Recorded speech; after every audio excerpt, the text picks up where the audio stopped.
Alors en ces jours, nous sommes dans la gratitude. La gratitude pour le pape François, pour ces années d'exemple qu'il nous a données. Et les cardinaux vont élire, ou ont élu, j'enregistre en différé, un successeur. En y réfléchissant, nous avons depuis 40 ans et même 100 ans des papes extraordinaires. Si nous prenons uniquement les trois derniers, Jean-Paul II, Benoît XVI, François, quel trio, quel géant en y réfléchissant. Le philosophe catholique Emmanuel Tourpe a fait un papier intéressant où il a mis en parallèle ces trois figures avec les trois vertus théologales. Jean-Paul II, témoin de l'espérance, n'ayez pas peur.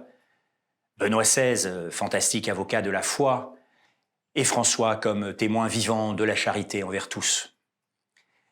Alors, ces trois, bien sûr, c'est schématique. On pourrait, on les trois, évidemment.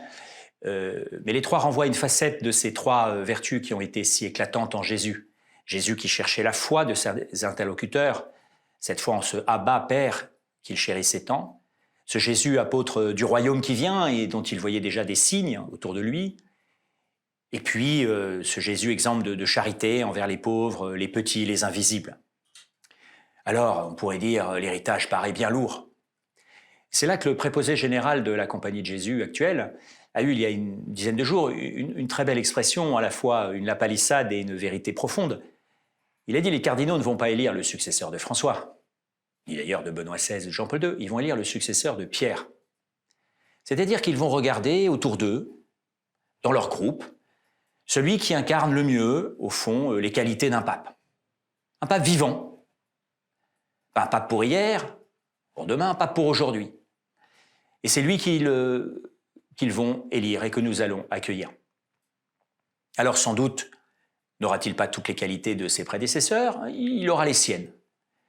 Alors, sans doute encore, ne choisit-il pas le nom de l'un de ses trois prédécesseurs, Jean-Paul III, Benoît XVII ou François II, car le poids risque d'être trop lourd, mais il choisira son nom, soit le sien, soit un autre en remontant plus loin dans le temps. François aimait plaisanter sur Jean XXIV, dans le film Conclave, c'est innocent, pourquoi pas Paul? Bref, il sera lui-même, il sera le pape que l'Esprit Saint envoie à l'Église aujourd'hui, ici et maintenant. Alors, qu'il ne soit pas encore élu ou qu'il soit déjà élu, nous sommes très sereins. Nous allons accueillir, de toute façon, le successeur de Pierre que l'Esprit Saint envoie à l'Église aujourd'hui.